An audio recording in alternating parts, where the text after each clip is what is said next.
Dapatkan motivasi hidup untuk raih sukses sejati dalam Smart Motivation. Smart Motivation bersama Eloy Zaluku, the one and only theocentric motivator, sales training, expert and performance consultant. Selamat mengikuti.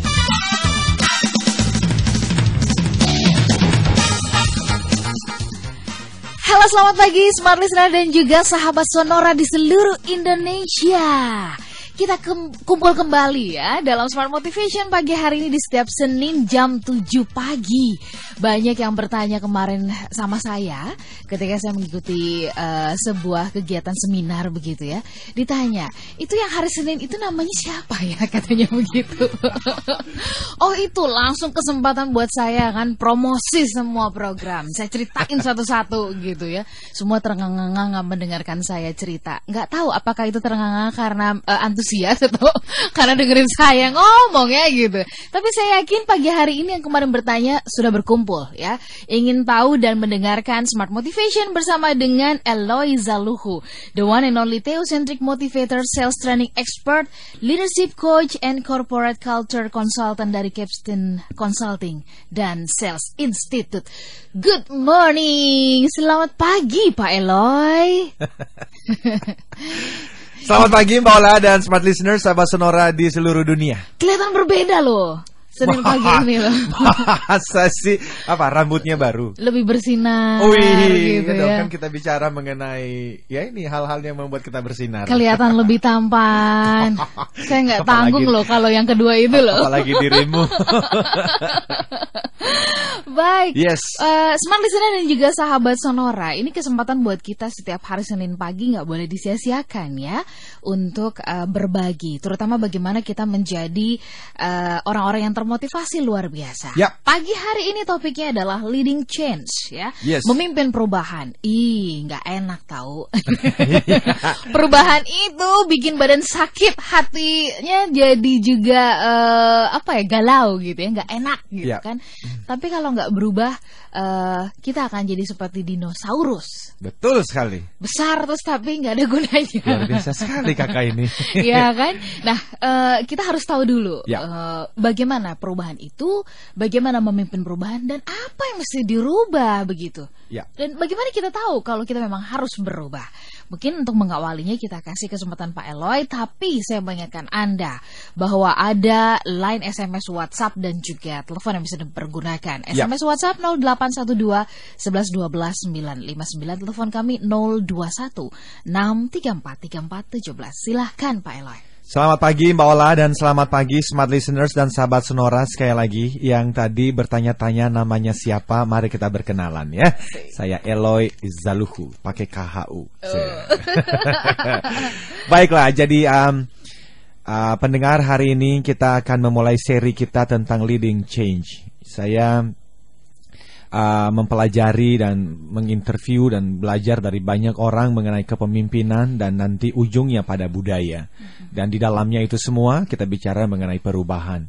Sebetulnya kepemimpinan adalah tentang perubahan. No leader, no change. Tidak ada pemimpin, tidak ada perubahan. Jadi Mbak Ola, semua perubahan yang pernah terjadi di sepanjang sejarah, mulai dari wilayah yang paling kecil dari keluarga, organisasi, divisi, departemen tertentu sampai bangsa pun, itu selalu dilakukan oleh seseorang atau sekelompok pemimpin. Nah itu sebab saya katakan, banyak orang mengatakan juga bahwa bukti dari kepemimpinan seseorang itu diukur dari perubahan atau transformasi yang pernah dilakukan. Nah pagi hari ini tadi saya mengirimkan WhatsApp blast gitu ya, SMS blast, dan saya mengatakan leading change ini kan berbicara mengenai bagaimana sih kita memimpin perubahan ketika resistensi itu ternyata ada di mana-mana gitu ya. Karena nanti kita akan lihat bahwa ada orang-orang yang memang tidak menyukai perubahan. Betul. Tetapi tema ini penting, kenapa kita angkat, dan harapan saya ini akan berseri karena yang pertama, dalam hidup dan bisnis Mbak Ola hanya ada dua pilihan. Yang pertama menjadi korban perubahan atau menjadi agen perubahan. Korban atau agen aja udah. Jangan saya khawatir pagi ini ada orang-orang yang pergi ke kantor itu karena terpaksa. Itu jadi korban. Anda tuh jadi korban sebetulnya itu. Karena Anda itu mesti bangun pagi dan memilih untuk menjadi minimal agen perubahan untuk diri Anda sendiri gitu ya. Yang kedua, kenapa kita perlu membicarakan mengenai tema ini, karena Mbak Ola, diam atau menunggu adalah jalur menjadi korban perubahan. Diam aja jadi korban. Diam aja itu Anda sebetulnya. Karena begini, kalau Anda tidak menginisiasi, kalau Anda tidak memulai perubahan, sudah pasti Anda akan menjadi pelaku, menjadi korban dari inisiasi dan perubahan-perubahan yang dilakukan oleh orang lain. Dan belum tentu perubahan yang mereka lakukan itu, waktu mereka melakukannya, mereka memperhitungkan manfaat untuk Anda di dalamnya. Jadi, korban perubahan itu biasanya pasif, Mbak Ola. Mereka itu reaktif. Reaktif itu sudah terjadi sesuatu, mereka baru bertanya-tanya dan melakukan sesuatu. Agen perubahan itu adalah orang-orang yang proaktif. Mereka sadar bahwa ya tadi itu mereka harus memulai sesuatu, dan karena itu pemimpin sejati akhirnya tidak menunggu sesuatu untuk diubahkan, Mbak Ola, tetapi dia mengubahkan sesuatu. Seperti tadi saya yang katakan itu, justru pemimpin sejati itu, apakah dia seorang manajer, tim leader, supervisor, apalagi sampai direktur, CEO begitu ya. Memang dia mesti melihat bahwa posisi saya sebagai direktur atau manajer itu tidak semata-mata, itu tidak berarti saya menjadi seorang pemimpin, karena posisi tidak selalu adalah pemimpin. Pemimpin itu pada akhirnya ya tentang leading change yang kita sampaikan hari ini. Nah, memang nanti yang perlu kita diskusikan adalah kan ternyata ini gampang bicara, tetapi prakteknya memimpin perubahan itu bagaimana? Khususnya ketika resistensi itu tinggi sekali. Saya mencatatkan ada dua hal yang sangat penting yang nanti di sesi berikutnya kita akan bahas bahwa yang namanya korban itu cenderung pasif dan tapi kemudian reaktif. Reaktif setelah sudah kejadian. Betul.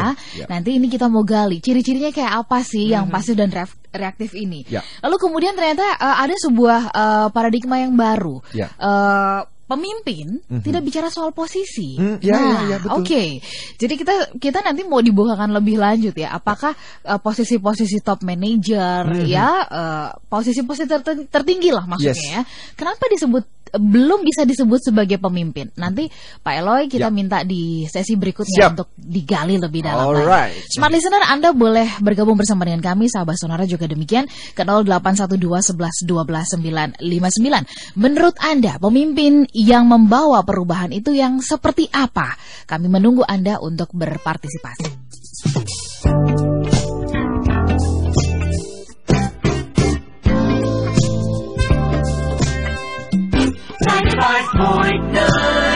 Smart FM.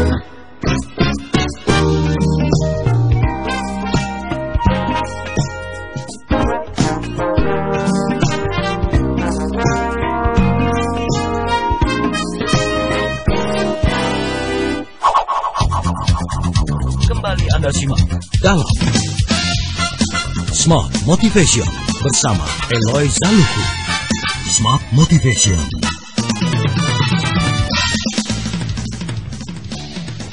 Smart Listener dan juga sahabat Sonora, kita sambung kembali perbincangan kita bersama dengan Pak Eloy Zaluku. Topik pagi hari ini adalah Leading Change. Ini seri yang pertama ya, kita masih akan panjang, tenang saja. Jadi kita juga akan buru-buru tuntaskan semuanya selesai hari ini, supaya kita bisa puas mengeksplorasi apa yang menjadi bahasan kita. Nah, Pak Eloy, ini dalam tadi sedikit ya, Pak Eloy sempat singgung gitu kan bahwa yang namanya pemimpin itu tidak bicara posisi. Mungkin bisa tolong berikan contoh gitu ya, bahwa mungkin apakah di Indonesia ada tokoh-tokoh yang demikian gitu, yang dulu mungkin sama sekali dia bukan siapa-siapa gitu, dia bukan artinya bukan menteri kah tapi kemudian kita bisa belajar dari dia bagaimana dia merindukan ada perubahan. Jadi beberapa hari terakhir saya membaca satu buku, judulnya Suhogi. Suhogi itu bukunya berbicara mengenai buku Pesta dan Cinta di Alam Bangsanya. Itu ceritanya gitu ya. Editor Pak Rudi Badil, Pak Luki Sutrisno itu dan Bu Nesi itu, mereka menuliskan buku ini. Saya tertarik membaca buku ini karena sebetulnya saya itu penasaran.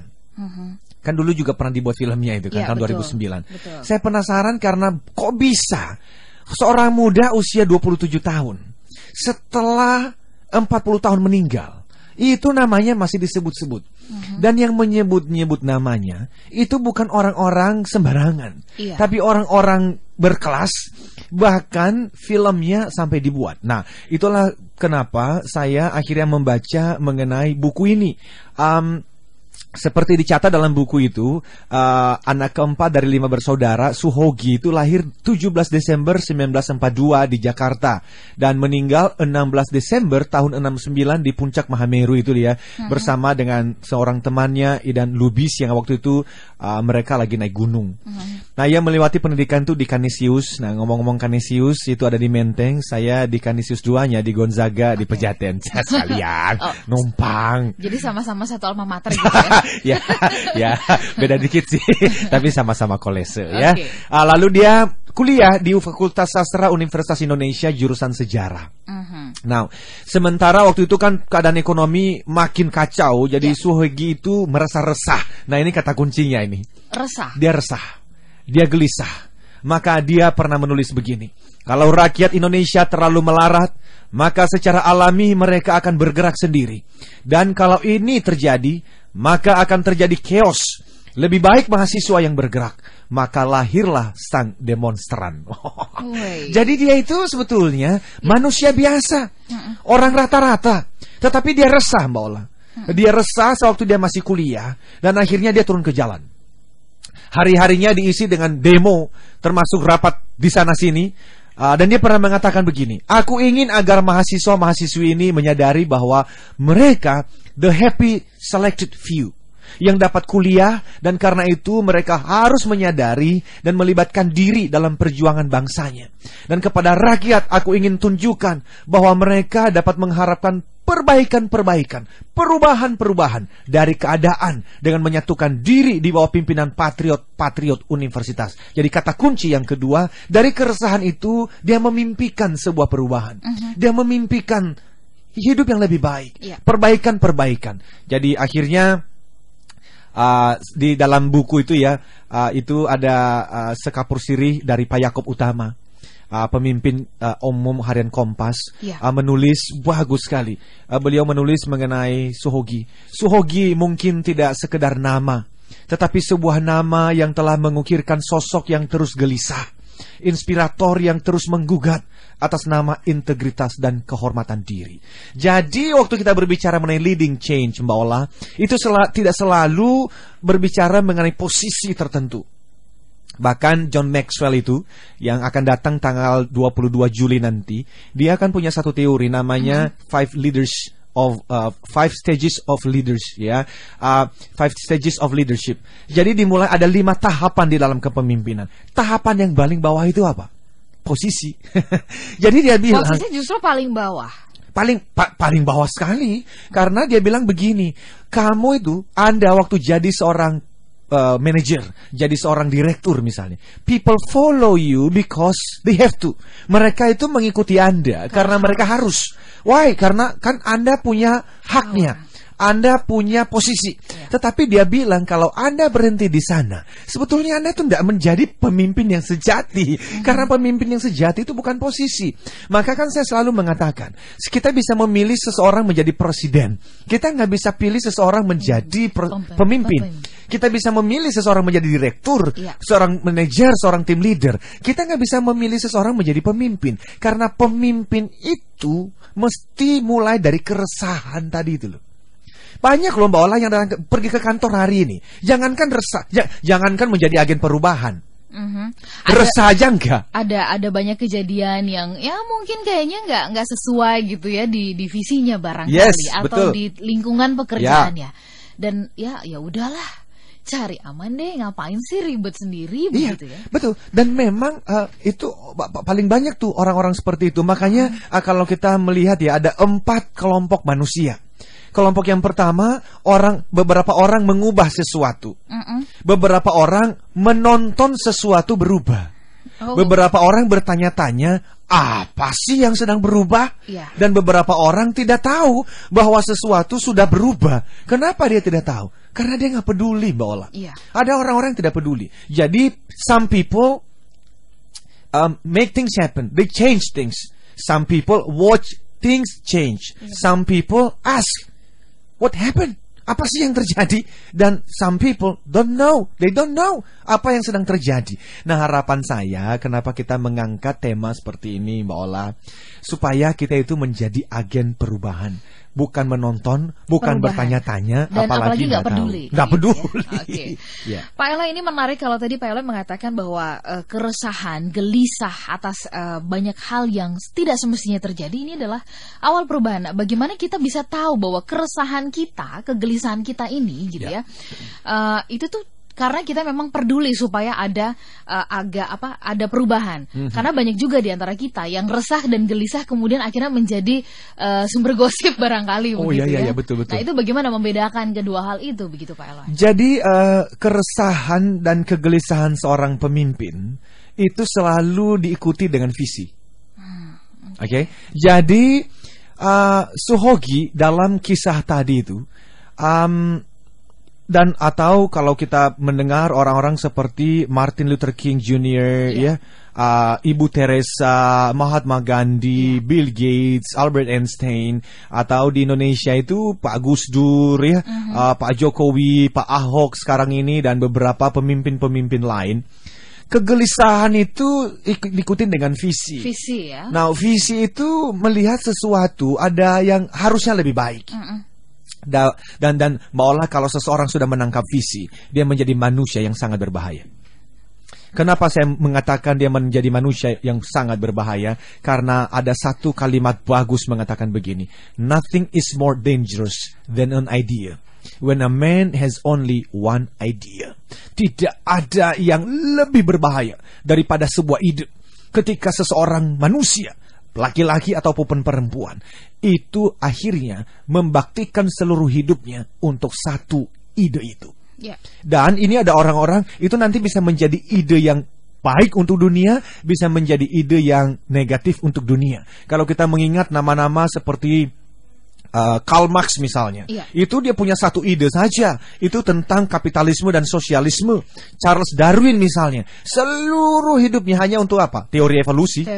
Obama bin Laden misalnya ya. Osama. Itu Osama bin Laden ya. Kalau Obama bin Laden itu campuran antara presiden dengan teroris ya. Osama bin Laden, Osama itu ya, dia baktikan seluruh hidupnya untuk apa? Untuk melawan. Bahkan membunuh sekelompok orang yang dikatakan sebagai musuh Allah lah, kira-kira begitu ya. Jadi orang-orang seperti ini itu membaktikan seluruh hidupnya untuk sebuah visi.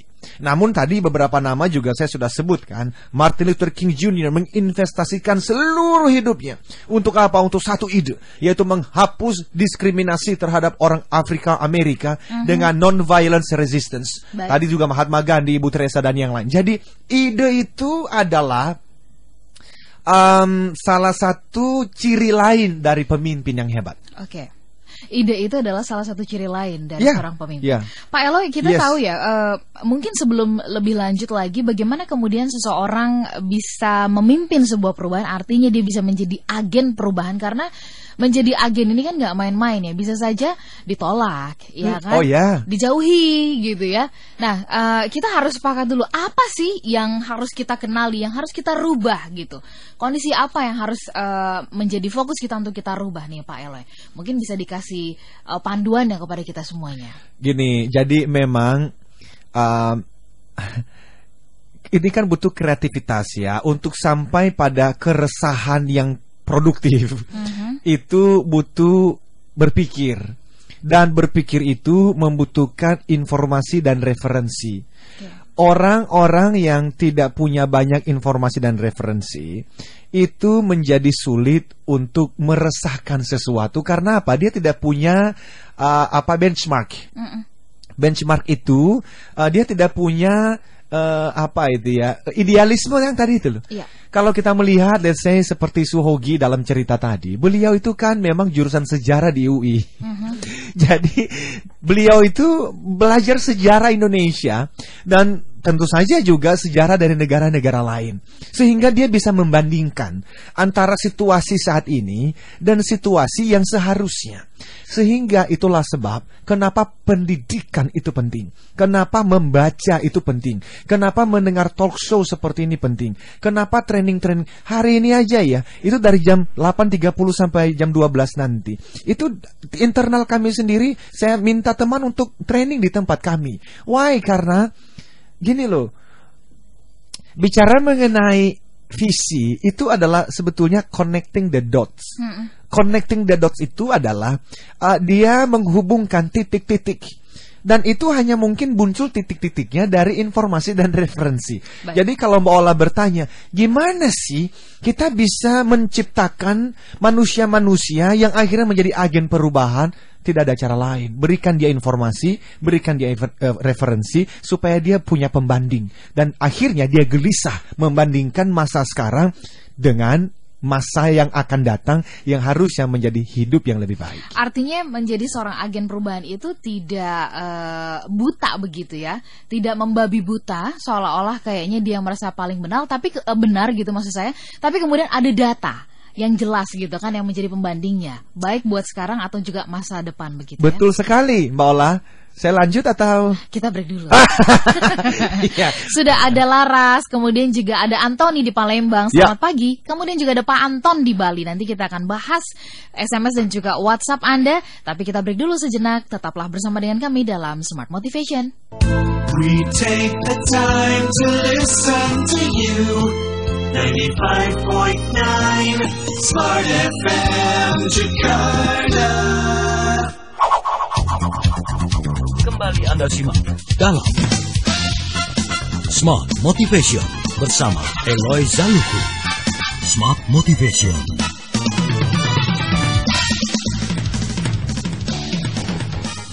Smart Listener dan juga sahabat Sonora di seluruh Indonesia, bahkan dimanapun Anda bisa mendengarkan siaran kami ini.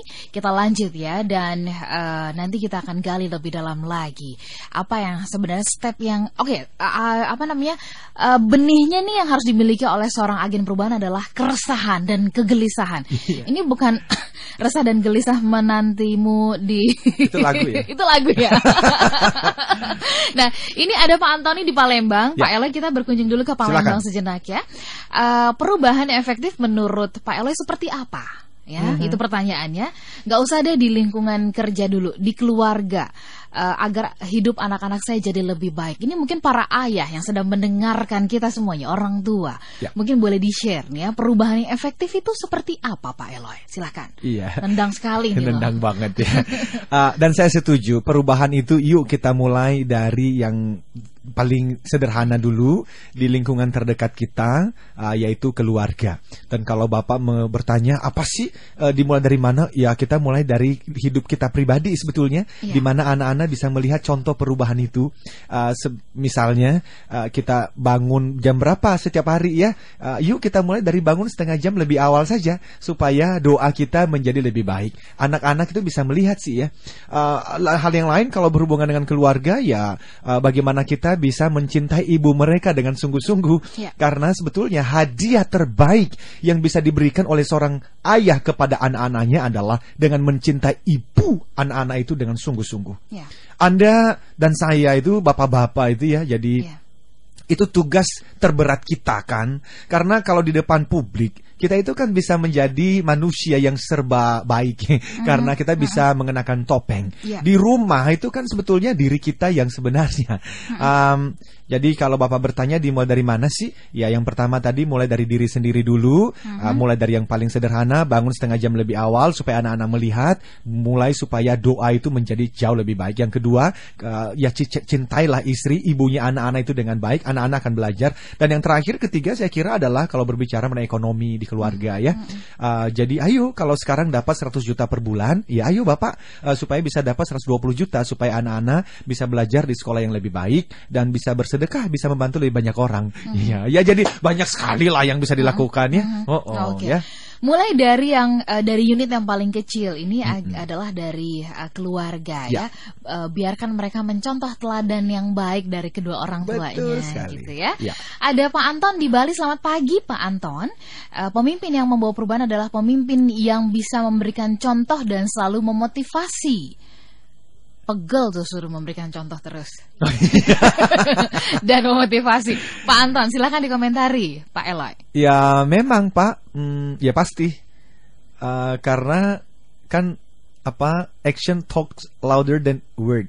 Kan contoh keteladanan itu berbicara jauh lebih kuat daripada sekedar berbicara.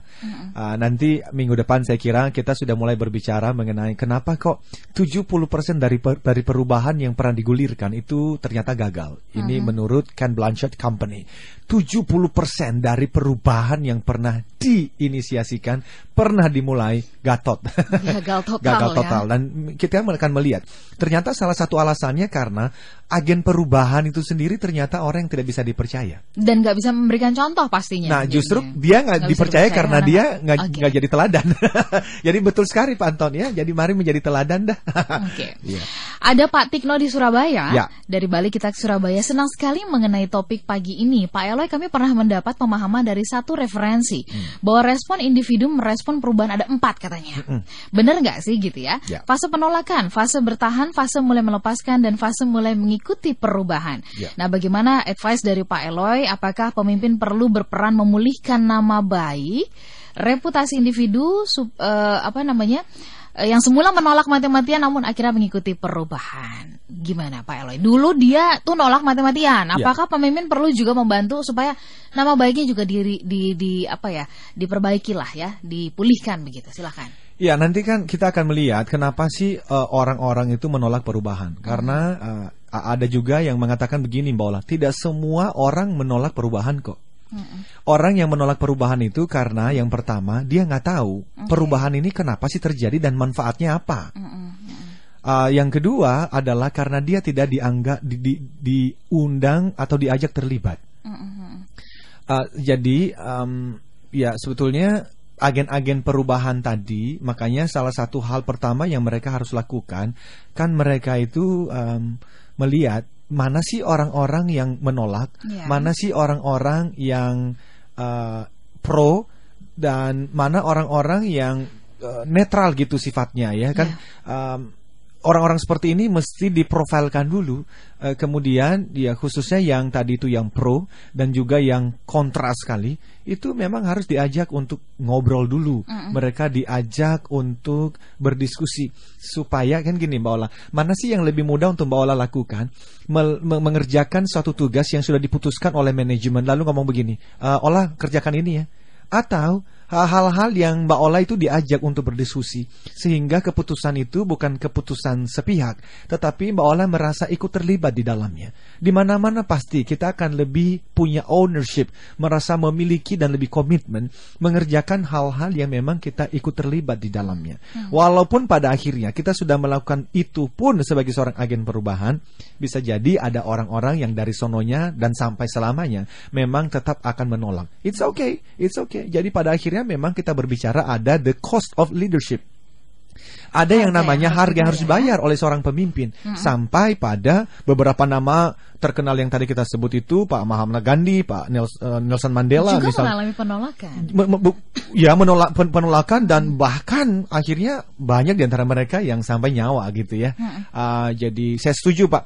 Apa yang dilakukan adalah ini sih kita kan tadi kita sudah bilang ya bahwa kita nggak mau terlalu cepat-cepat, tetapi salah satunya dari Pak Tikno itu ya ajak mereka untuk melihat dulu perubahan ini, dan agen perubahannya sendiri tentu harus introspeksi ya. Jangan-jangan perubahan yang saya gulirkan ini itu tidak jalan karena memang ada masalah trust di dalamnya, tidak dipercaya. Ada Pak Erwan di Jakarta. Yes. Bagaimana akhirnya adalah yang dari Jakarta ya. Dari tadi luar kota terus. Iya. Bagaimana kita menghadapi perubahan yang ingin kita lakukan tetapi lingkungan tidak mendukung? Ini mungkin juga jadi pertanyaan yang ingin saya ajukan. Bagaimana kemudian ketika kita banyak menerima penolakan, apa nih yang harus kita lakukan? Apakah kemudian kita menggunakan strategi tangan besi? mau nggak mau harus gitu ya. Atau kita ajak dia diskusi, ngobrol. Apakah kalau misalkan dengan diskusi ngobrol itu tidak jadi wasting time gitu ya? Karena semua orang akhirnya punya mau kan gitu loh. Ditanyain satu-satu semua orang punya mau, dan nggak mungkin kita memenuhi keinginan semua orang begitu Pak Eloy. Silakan. Yang pertama adalah kita harus paham dulu kan bahwa perubahan yang sedang kita gulirkan memang pasti akan mengalami penolakan dulu. Why? Karena Mbak Ola tadi saya mengatakan perubahan itu dimulai dari keresahan. Diikuti dengan visi untuk memperbaiki. Nah, visi itu pertama kali hanya dilihat oleh si leader kan, hanya dilihat oleh si agen perubahan tadi. Belum dilihat oleh orang lain. Istri saya aja belum tentu bisa melihat visi yang saya lihat itu loh. Jadi sudah pasti waktu saya menggulirkan visi tersebut terjadi penolakan oleh karena they don't see what I see. Mereka tidak melihat apa yang kulihat. Dan seringkali bagi seorang agen perubahan, seorang leader, itu dia merasa kalau sudah jelas di dalam pikiranku, itu harusnya sudah jelas dong di dalam pikiran orang. No, why? They don't read the books you read. Mereka tidak membaca buku yang Anda baca. Mereka tidak mendengar talk show yang Anda dengarkan. Mereka tidak bergaul dengan orang-orang yang Anda dengarkan. Dan mereka tidak mengikuti ceramah yang Anda ikuti. So, memang pertama adalah harus sadar dulu penolakan akan terjadi. Why? Karena they don't see what you see. So it's okay. Jadi mesti bagaimana? Ya Anda harus membuat mereka melihat apa yang Anda lihat itu kan? Apa itu? Communicate. Communicate. Jadi Anda mesti komunikasikan dong. Apa itu? Di masa depan yang lebih baik itu apa sih? Dan orang nanti selalu bertanya, what's in it for me? Dampaknya buatku itu apa sih? Kalau dampaknya buat saya negatif, dia pasti akan menolak. Tetapi kalau ada reward di sana, ada sesuatu yang nanti membuat hidup menjadi lebih baik, dia itu akan lebih termotivasi untuk mengikutinya. Tapi Mbak Ola, kalaupun pada akhirnya kita sudah komunikasikan visinya, kita juga sudah memberikan ini loh, nanti hasilnya itu perusahaan kita akan maju menjadi 10 kali lebih baik. Dan itu artinya kehidupan kalian sebagai karyawan juga akan lebih meningkat. Belum tentu loh orang mau pindah. Why? Karena ada yang kedua, John Kotter ini adalah seorang profesor dari Harvard dan dia orang yang sangat terkenal dalam management change management. Dia bilang salah satu dari 8 alasan kenapa perubahan itu menjadi gagal karena no sense of urgency. Apa itu? Tidak ada perasaan urgensi atau mendesak. Orang itu tidak merasa bahwa ini penting dilakukan perubahan. Tidak, dia merasa tidak penting dan dia tinggal di dalam zona nyaman. Dan zona nyaman itu umumnya terjadi karena apa? Karena kesuksesan di masa lalu. Itu sebab ada kalimat begini, your worst enemy is your last success. Musuhmu yang terbesar adalah kesuksesanmu yang terakhir. Kita selalu menengok ke belakang gitu ya. Dulu tuh begini, dulu tuh begini loh, sekarang nggak begini. Masih enak zamanku tah? Masih enak zamanku tah. Nah, bagaimana kalau sampai kemudian ketika kita melakukan perubahan? Ini pertanyaan dari FS di Surabaya ya. Sedang melakukan perubahan di divisi tertentu di perusahaan gitu. Tapi kemudian orang-orang yang diajak untuk berubah itu justru membangun tembok tinggi gitu kan, menolak dengan keras, bahkan melakukan perlawanan, bahkan justru balik meneror orang yang mengajak adanya perubahan. Apa yang mesti dilakukan? Apakah tetap dengan strategi yang tadi Pak Eloy sampaikan, atau kita tetap sudah bisa mempergunakan hukumkah gitu, atau nggak bisa, harus lakukan pendekatan personal? Nanti di sesi berikutnya. Sabar ya. Mau ngomong aja. Ini situasi memang berubah dari yang tadi kita bicara. Sekarang kasih perubahan untuk break dulu. Ayo. Semua listener sahabat Sonora, tetaplah bersama dengan kami dalam Smart Motivation. 95.9 Smart FM Jakarta. Kembali Anda simak dalam Smart Motivation bersama Eloy Zaluku. Smart Motivation. Smart listener dan juga sahabat Sonora, banyak orang yang berpikir kalau ingin supaya perubahan itu terjadi, maka harus jadi pemimpin dalam pengertian yang dipahami adalah punya jabatan begitu. Ya. Tapi tadi di awal cerita Pak Eloy membuktikan bahwa pemimpin tidak lahir karena posisi atau jabatan, Ya. tapi justru berawal dari keresahan, kegelisahan atas ketidakadilan ya, atas ketidakbenaran dan ingin ada perubahan akan hal itu. Ya. Nah, tapi kemudian untuk bisa memikirkan keadilan dan kebenaran kita butuh referensi dong. Banget. Jadi supaya nggak asal jeplak lah Data dan kira-kira fakta. gitu. Data dan fakta. Ya. Nah, pertanyaannya Pak Eloy dari FS di Surabaya. Ya. Jika tembok yang tinggi dibangun oleh orang-orang yang kita mau rubah atau kita mau mengadakan perubahan sudah bikin tembok. Nah, apa yang harus kita lakukan? Pendekatan secara personal kah gitu ya, pribadi, atau memang sudah ini harus ditegakkan lah gitu kira-kira. Pak Ya. Eloy melihatnya mana yang lebih efektif? Iya, gini loh. Jadi kalau bicara mengenai gaya kepemimpinan, kita sudah beberapa kali kita bahas ya. Jadi di dalamnya ada salah satu democratic style. Democratic style itu di mana ya Anda ajak mereka untuk berdiskusi supaya Anda bisa mengenali sebetulnya tembok itu terbuat dari apa sih? Dan itu tembok itu kenapa kok bisa ada di sana ya? You know your people. Intinya begini, kenali orang-orang Anda. Karena kalau Anda langsung muncul dengan commanding style, do it my way or get out of my way, umumnya akan patah tuh. Ya. Jadi kalau Anda muncul dengan komando, pokoknya gua ngomong apa mesti ikutin, patah Pak. Jadi ya democratic style dilakukan, dan biasanya ketika kita melakukan itu biasanya 20% akan mulai mengerti dan akhirnya mereka akan pro pada perubahan tadi. Nah 20% itu mesti betul-betul didekatin supaya mereka menjadi agen perubahannya. Karena Anda nggak mungkin kalau Anda punya karyawan 100 orang, nggak mungkin lah Anda sendirian bisa tiap hari membuat mereka mengerti. Anda membutuhkan agen, Anda membutuhkan tim. Ya, jadi koalisi pemandu kalau di dalam istilah John Kotter, atau kalau di dalam istilahnya Ken Blanchard, leadership team. Jadi orang-orang yang menggerakkan perubahan itu. Jadi saran saya adalah you know your people, kenali dulu orang-orang Anda, kenapa tembok ada di sana, pahami, dengarkan apa yang menjadi concern, apa yang menjadi ketakutan-ketakutan, karena memang orang kan itu paling takut dengan hal-hal baru, Mbak Ola. Kenapa? Karena itu seringkali dianggap sebagai bahaya. Dan itu natur kita. Coba aja kalau kita jalan nih ke depan ya, di jalan raya.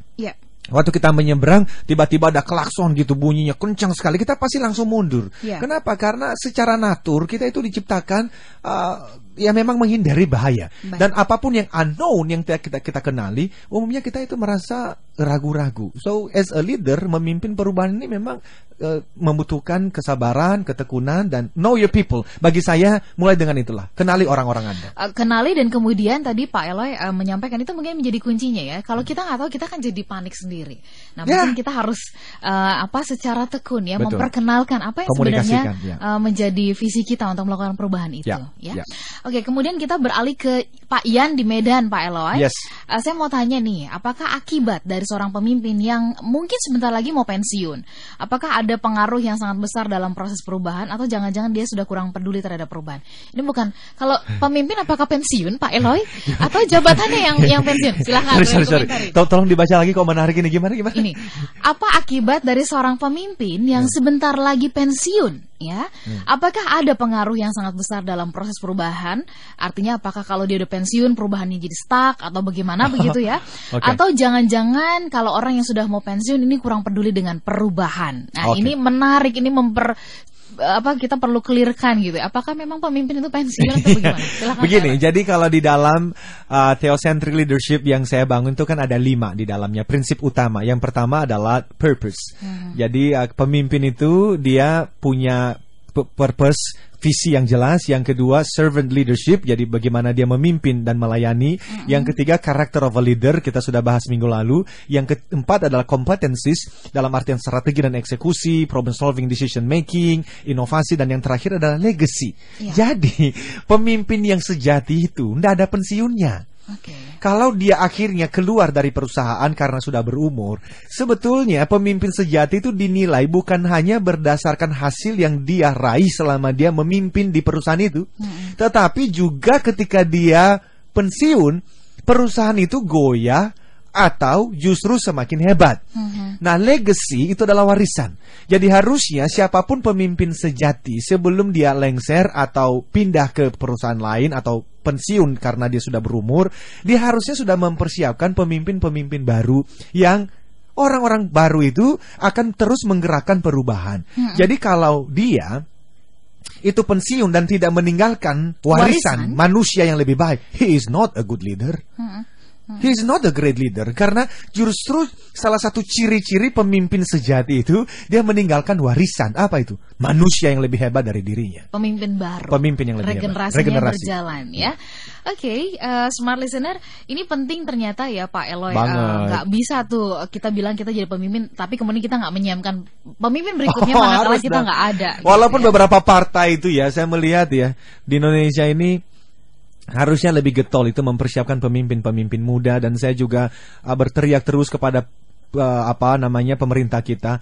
Kita tidak menunggu mereka, kita sudah juga melakukan bahwa kayak saya melakukan saya mendirikan Lead Center Indonesia, dan itu pertemuan sekali sebulan. Kemarin baru bertemu sekali sebulan untuk mendidik anak-anak muda SMA dan kuliah. Karena saya berpikir kalau kita tidak secara serius mempersiapkan pemimpin, maka kita gimana kamu bisa berharap menuai dari apa yang tidak pernah kamu tanam? Nggak bisa dong. Nggak pernah menabur ya nggak mungkin panen ya. Nggak bisa. Jadi kalau kita kok susah sekali mendapatkan pemimpin-pemimpin hebat. Come on, kita belum pernah menabur kok berharap gitu loh. Jadi Presiden Indonesia dan semua kita, ayo lakukan sesuatu secara serius. Ya, jadi tabur, ciptakan pemimpin-pemimpin muda. Ya. Oke. Pak Eloy, ada Edi Amsyah di Jakarta. Bagaimana menjadi pemimpin perubahan jika pemimpin yang sebenarnya atau bos ini nggak bisa membawa perubahan? Apakah memang pemimpin menunggu ada orang lain? Atau bagaimana Pak Eloy? Iya. Jadi apakah pemimpin menunggu?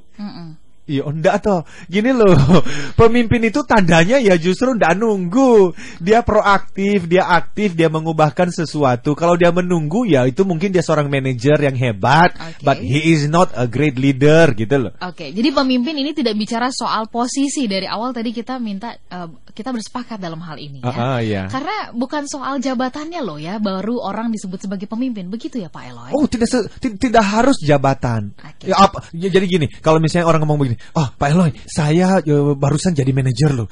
Saya sekarang sudah jadi pemimpin. saya akan mengatakan no. Jadi Anda itu barusan jadi manajer, maka Anda akan mempraktekkan dan menjalankan kepemimpinan Anda di sana gitu. Tapi posisi tidak selalu sama dengan kepemimpinan ya. Baik, kemudian ada Pak Wens di Makassar. Wah, hari ini tuh respon-responnya keren-keren semua ya. Apa itu? Pertanyaannya tajam semuanya. Pemimpin yang baik itu adalah seseorang yang bukan hanya membuat orang lain mengikuti kita. Ini komentar dari Pak Wens di Makassar ya. Tetapi seorang yang membuat diri kita sendiri agar mau diikuti oleh orang lain. Perubahan adalah kekal, itu filosofi negara Sakura Jepang. Kita orang Indonesia terlalu manja bro dengan diri sendiri. Wah, suka banget gua. Nah, ini gimana caranya supaya kita menghadapi diri sendiri ini nggak jadi terlalu manja Pak Eloy? Mungkin di menit-menit terakhir ini Pak Eloy memberikan semacam intisarinya lah ya. Bagaimana Pak Eloy ketika orang mengadakan perubahan, lantas kemudian kita juga tidak resisten dengan perubahan itu. Sebaliknya, ketika kita lihat ada banyak sekali ketidakbenaran, berjalan tidak baik dan sebagainya, bagaimana menumbuhkan perasaan gelisah tadi itu? Silahkan. Jadi smart listeners dan sahabat Sonora di seluruh dunia, kita lagi berbicara mengenai leading change. Dan ini baru part yang pertama. Bagaimana kita memulai perubahan. Karena hidup itu memang berbicara mengenai perubahan. Hanya dua hal yang pasti di dalam hidup ini. Yang pertama adalah Tuhan itu pasti, dan yang kedua adalah perubahan. Jadi kalau Anda tidak berubah, ya kita akan mati sudah. So jadi dari semua yang kita bahas hari ini, kita berbicara mengenai ayo pilihlah menjadi seorang agen perubahan, bukan sebagai korban. Dan dari semua pembahasan kita, pertanyaannya adalah dari mana kita memulai? Dan jawaban saya dimulai dari keresahan sih. Suhogi itu menjadi contoh Dan mari kita memulai itu hari ini dari hal-hal yang paling kecil. Tapi keresahan itu dimulai dari mana? Ketika Anda punya benchmark. Benchmark itu adalah satu nilai yang lebih tinggi untuk membandingkan dengan situasi yang ada sekarang. Dan dari mana datangnya benchmark itu? Ya tentu yaitu informasi dan referensi. Karena itu kalau Anda mau menjadi seorang pemimpin yang hebat, Anda harus mau rajin belajar, baca buku, bertemu dengan orang-orang hebat, dengarin talk show Smart FM, dan berbagai macam hal-hal yang lain. Apakah semua orang pasti akan mengikuti? Tidak. Tetapi justru itu adalah yang menjadi tantangannya kan. Ada cost, ada harga yang harus dibayar. Tapi yang dari tadi kita juga sampaikan, know your people. Kenali orang-orang Anda. Ajak mereka terlibat. Lakukan yang namanya democratic style. Jangan tiba-tiba commanding style. Memaksa semua orang harus berubah. Memang ada kata yang mengatakan begini, paksa lama-lama menjadi bisa, lama-lama menjadi biasa, lama-lama menjadi budaya. Betul, tetapi paksa ini itu juga mesti melewati prinsip-prinsip sebelumnya. Karena kalau Anda langsung memaksa sementara mereka tidak mau dan tidak mampu, biasanya justru akan patah di tengah jalan. Jadi kenali dulu, kalau tembok ada di sana, itu tembok kok bisa berdiri ya? Bagaimana Anda meruntuhkannya? You know your people. Kenali orang-orang Anda. Ya, jadi kita akan lanjutkan terus ini, Mbak Ola. Ya. Kita akan bahas ini minggu depan, ya. Smart Listener, tembok Berlin itu diruntuhkan butuh puluhan tahun. Wah, yes, ya, kan? Betul. Ya, betul. Jadi tidak ada tembok yang tidak bisa diruntuhkan. Bahkan tembok Berlin yang begitu kuat, begitu tebal dan begitu tinggi saja bisa diruntuhkan, tapi butuh kesabaran. Ya? Termasuk tembok hatimu. Kena lagi deh nih. Aduh. Pak Eli, terima kasih. Terima kasih. Kita berharap semua yang berpartisipasi pagi hari ini, baik yang mengirimkan SMS WhatsApp ataupun yang tidak, ini bisa menjadi agen perubahan. Yes. Minimal dari unit dan lingkungan keluarganya. Betul. Sendiri. Mulailah dengan resah. Anda pergi ke kantor hari ini, jangan menerima keadaan yang biasa Anda jalankan itu loh. Improve something. Tingkatkan sesuatu, lakukan sesuatu supaya ada perubahan. Harus ada perubahan yang lebih baik. Oke, ya? Kita harus pamit. Smart Listener, minggu depan kita bertemu. Saya Ola Nulija. Saya Eloy Zalukhu katakan, yes I can. Keep the smile, be the 10Xers. Telah Anda ikuti Smart Motivation bersama Eloy Zalukhu, the one and only Theocentric Motivator, Sales Training, Expert and Performance Consultant. Terima kasih dan sampai jumpa.